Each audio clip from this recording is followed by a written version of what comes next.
بسم اللہ الرحمن الرحیم اللہم صلی علی محمد وعلی آل محمد۔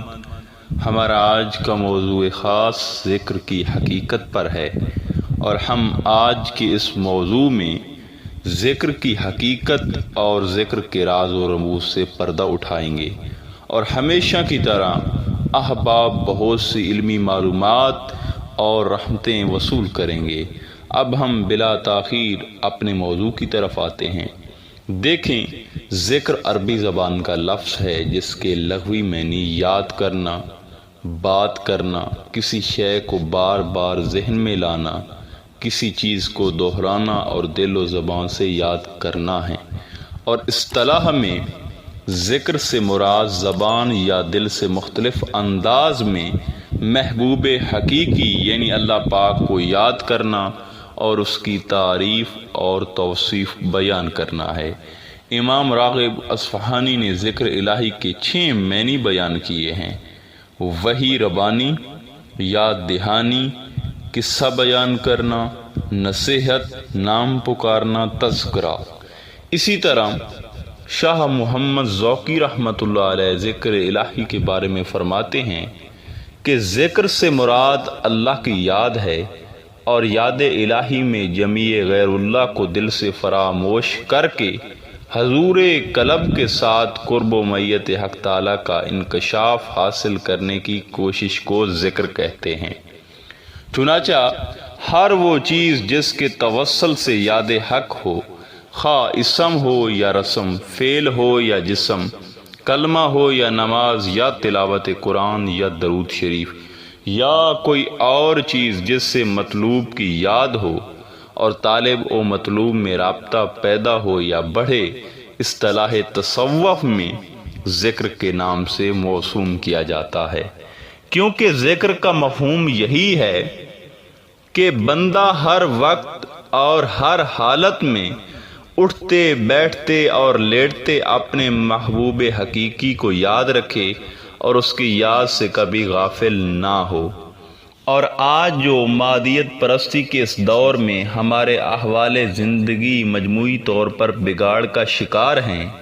ہماری ارواح بیمار اور قلوب زنگ آلود ہو چکے ہیں، اور اللہ پاک سے ہمارا تعلق معدوم ہو چکا ہے۔ ہمارے باطن ہرس و ہوس، بغض و عناد، کینہ و حسد،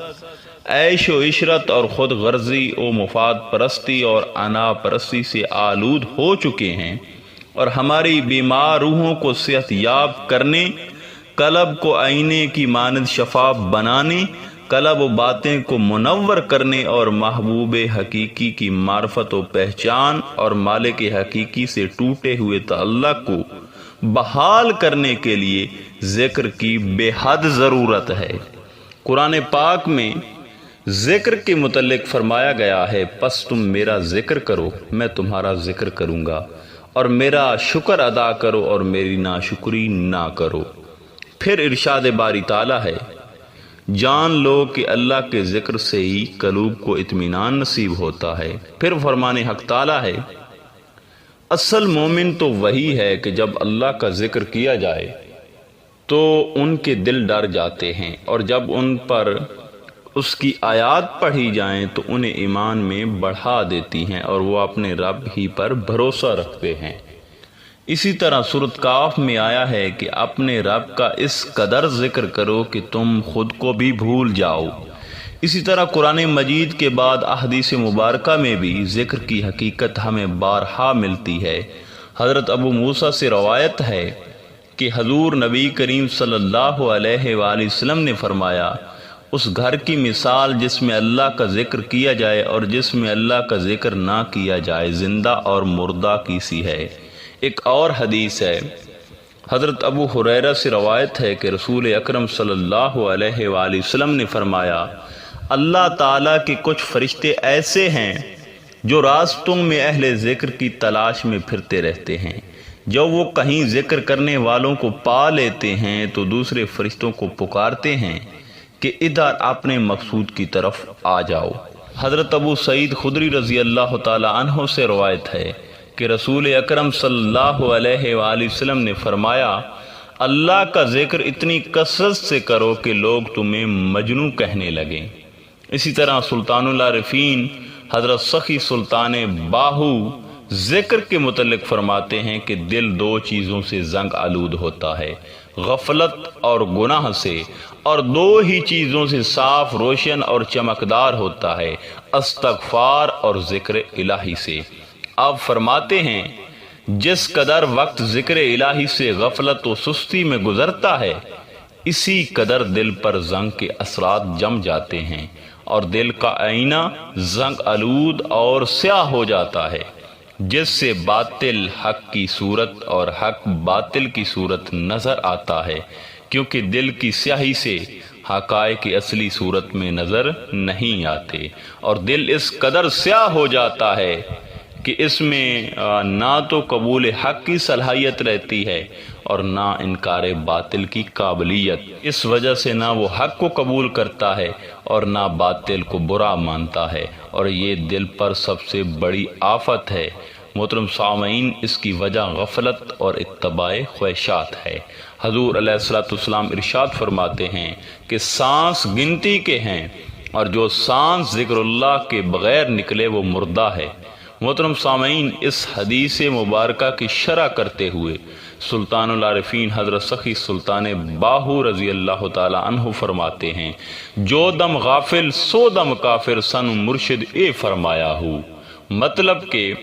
انسان کا ایک ایک سانس اللہ پاک کی یاد میں صرف ہونا چاہیے، اس کا ایک لمحہ بھی غفلت کی نظر نہ ہو، ورنہ کفر لازم آئے گا۔ اور یہ نصیحت آپ فرماتے ہیں کہ مجھے مرشد کامل سے ملی ہے۔ محترم سامعین، ایک تابعی حضرت سفیان رضی اللہ تعالی عنہ فرماتے ہیں کہ جب لوگ اکٹھے ہو کر اللہ کا ذکر کرتے ہیں تو شیطان اور دنیا ان سے الگ ہو جاتے ہیں۔ شیطان دنیا سے کہتا ہے کہ تو نے دیکھا یہ کیا کرتے ہیں، تو دنیا کہتی ہے کہ کر لینے دے، جب یہ فارغ ہوں گے تو انہیں پکڑ کر میں تیری طرف لاؤں گی۔ اس لیے انسان کو ایک پل بھی ذکر سے غفلت نہیں کرنی چاہیے، وگرنہ دنیا پکڑ کر نفس و شیطان کے حوالے کر دیتی ہے۔ آپ فقراء کی مثال دیکھیں کہ فقراء کاملین اور اولیاء اللہ جو عمر بھر اللہ پاک کے ذکر و فکر میں مشغول رہے، ایک پل کے لیے بھی اللہ پاک کی یاد سے غافل نہیں رہے، اور پھر اللہ پاک نے ان کا ذکر اہل زمین میں یوں پھیلا دیا کہ ان کے وصال کے سینکڑوں سال بعد بھی ان کا چرچا ہے، جیسا کہ سیدنا غوث الاعظم حضرت شیخ عبد القادر جیلانی، حضرت سخی سلطان باہو، حضرت داتا گنج بخش اور دیگر بھی بہت سے صوفیاء کرام ہیں۔ ان کے وصال کے بعد آج بھی ان کا ذکر اللہ پاک نے مخلوق میں جاری فرما دیا ہے۔ سلطان العارفین حضرت سخی سلطان باہو فرماتے ہیں، نام فقیر تنہدہ باہو، نام فقیر تنہدہ باہو، خبر جنا دی جیوے ہو۔ یعنی اللہ پاک کا ذکر کرنے والوں کے ذکر کو یوں دوام ملتا ہے، یوں زندگی ملتی ہے کہ مرنے کے بعد بھی وہ زندہ رہتے ہیں، اور ان کا ذکر لوگوں کے دلوں میں سرایت کر جاتا ہے کہ ان کے مزارات پر ہر وقت لوگوں کا جھرمٹ رہتا ہے جو ان کے واسطے سے بارگاہ عزتی میں دستے دعا دراز رکھتے ہیں۔ دعا ہے اللہ تعالی ہمیں ذکر کرنے کی توفیق عطا فرمائے۔ انشاءاللہ تعالی ملاقات ہوگی ایک نئے موضوع کے ساتھ، تب تک اللہ نگہبان۔